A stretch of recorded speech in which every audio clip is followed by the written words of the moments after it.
The sound of the slap echoed through the lobby, silencing every conversation. David Chen stood frozen, his cheek burning red as his 8-year-old daughter Emma watched in horror from across the marble floor. What happened in the next 9 minutes would change the lives of everyone in the Seaside Haven Hotel forever. If you've ever wondered what happens when someone is pushed too far, this story will show you exactly how a single moment can trigger an avalanche. Like, subscribe, and join me on this emotional journey of a father who risked everything to stand up for what's right. David's hand trembled as he touched his stinging cheek, still in disbelief that his hotel manager, Vanessa Powell, had just struck him in front of guests, staff, and worst of all, his daughter. 6 years of building this business from nothing, 6 years of sacrificing time with Emma after her mother died, and this was what it had come to.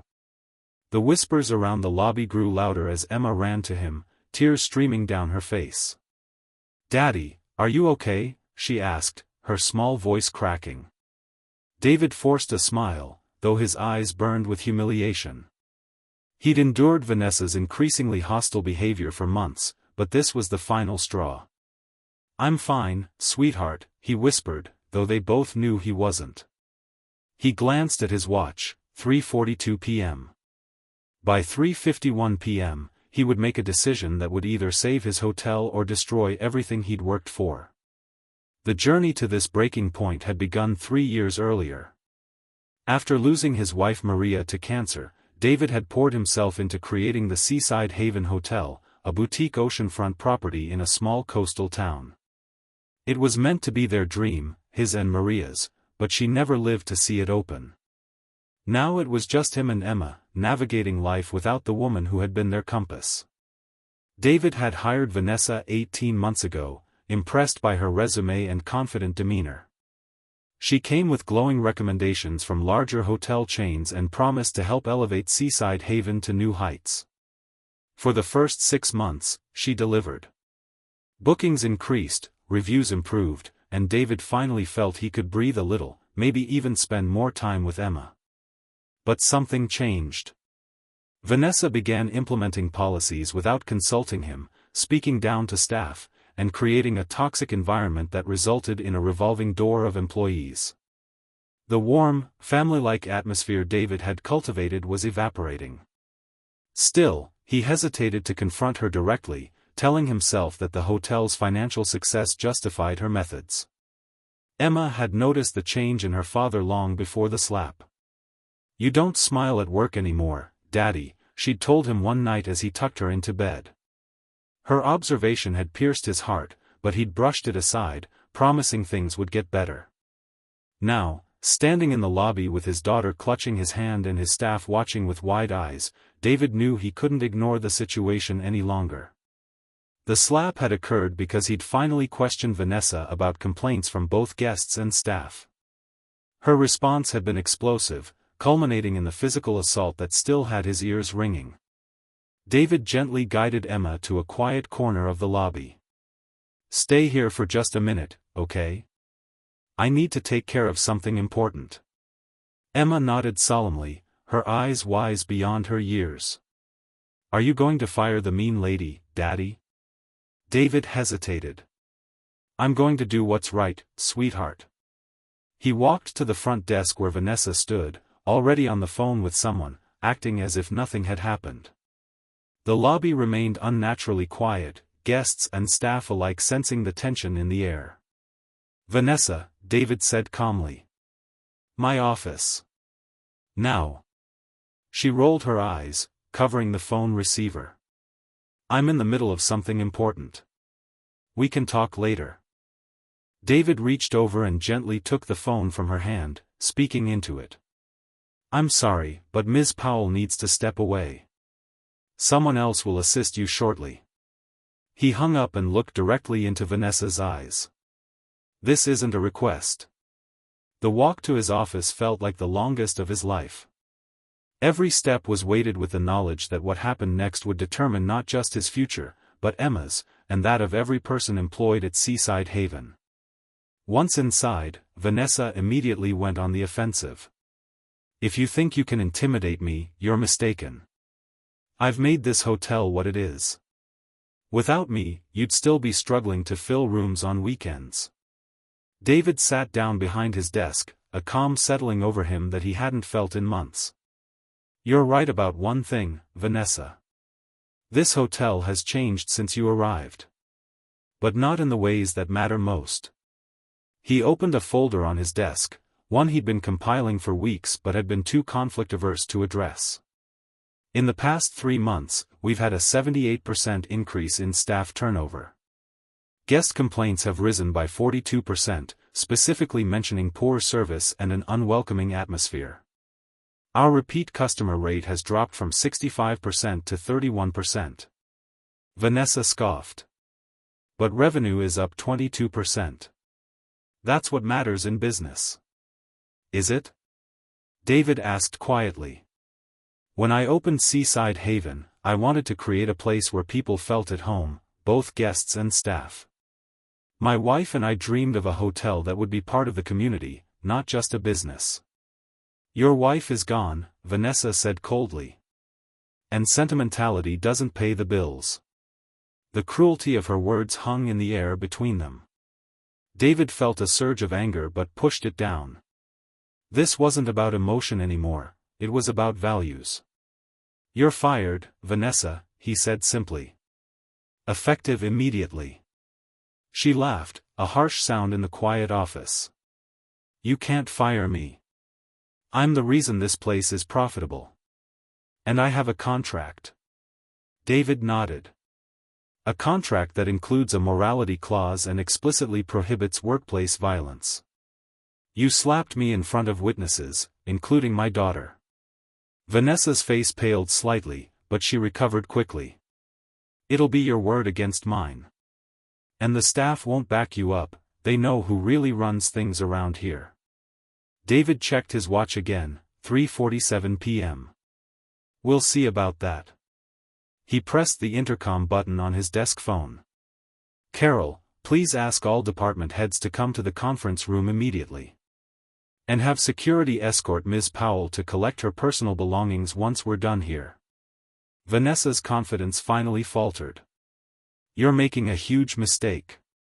No, David replied. My mistake was allowing someone to change the heart of what we do here. That ends today. By 3:51 p.m., David stood before his department heads, the housekeeping manager, front desk supervisor, restaurant manager, maintenance chief, and events coordinator. These were people who had been with him since the beginning, who had weathered the storm of Vanessa's leadership style. I've called you here because I owe you an apology, David began. I've failed you as a leader by allowing a toxic environment to develop under my watch. Vanessa Powell is no longer with us, effective immediately. A collective exhale filled the room, but no one spoke. I know many of you have suffered under her management style. I know we've lost good people because I didn't act sooner. For that, I am truly sorry. The housekeeping manager, Elena, a woman who had known Maria and had watched Emma grow up, finally spoke. We stayed because of you, David. Because we believed in what you were trying to build here. David nodded, emotion threatening to overwhelm him.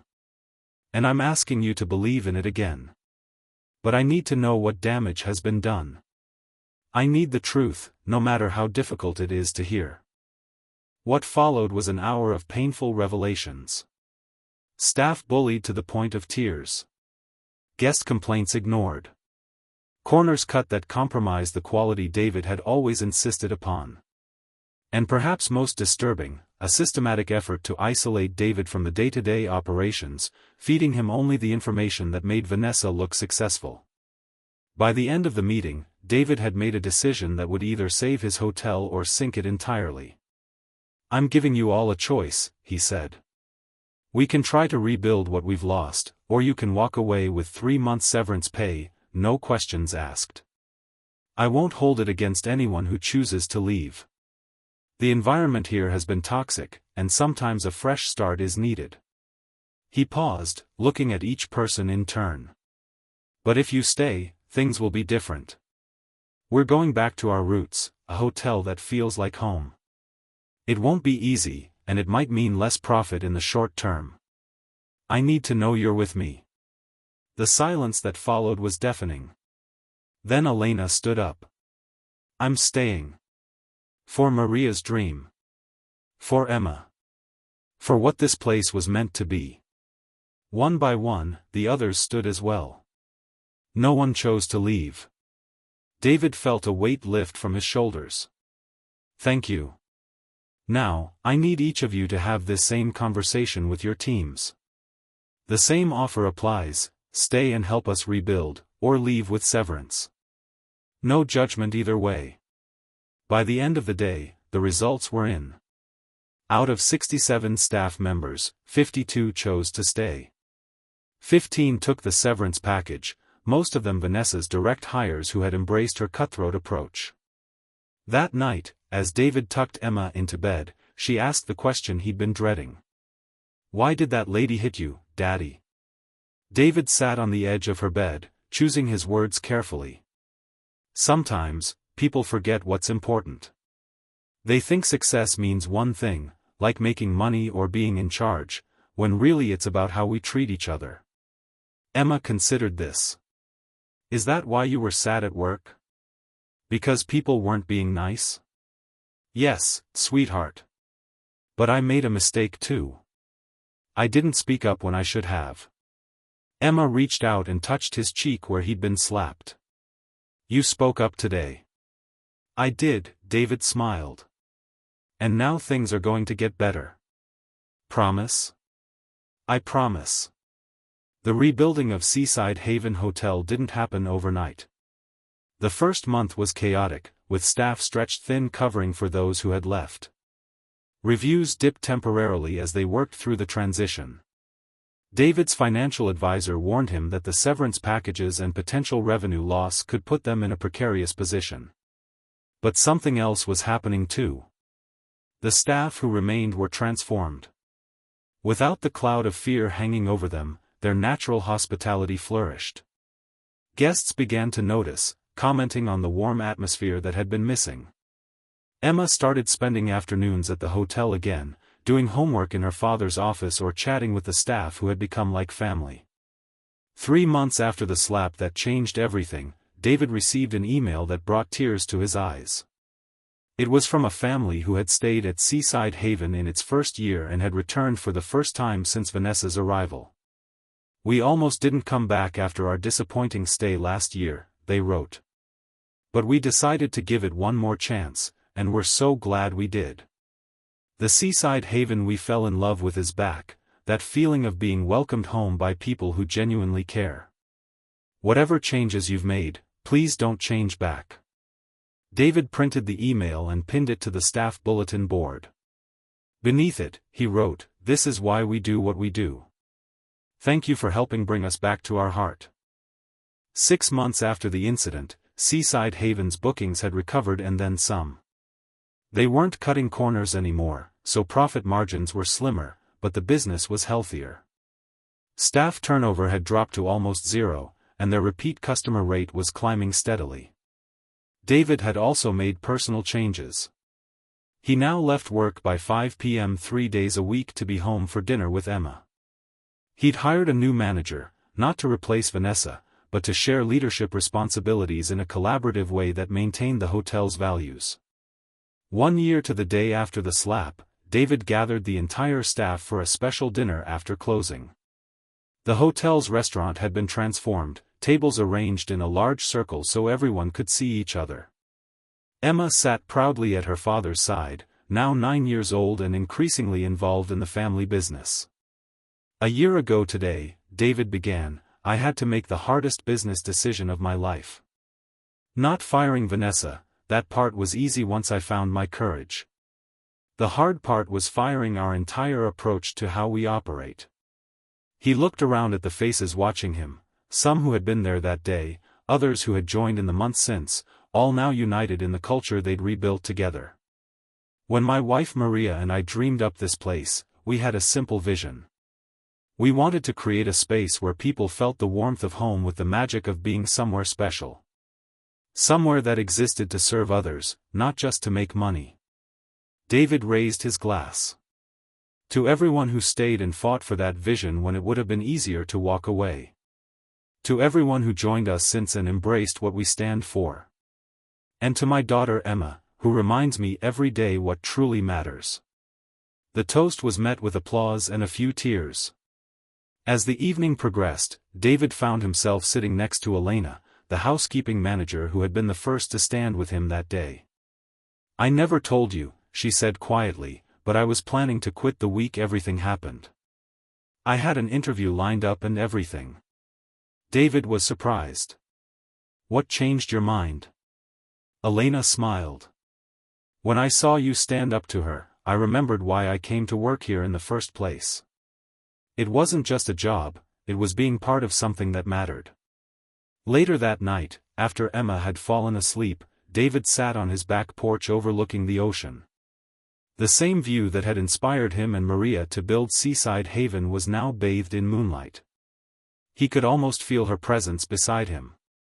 "We did it, Maria," he whispered to the night air. "We almost lost our way, but we found it again." The hotel wasn't perfect.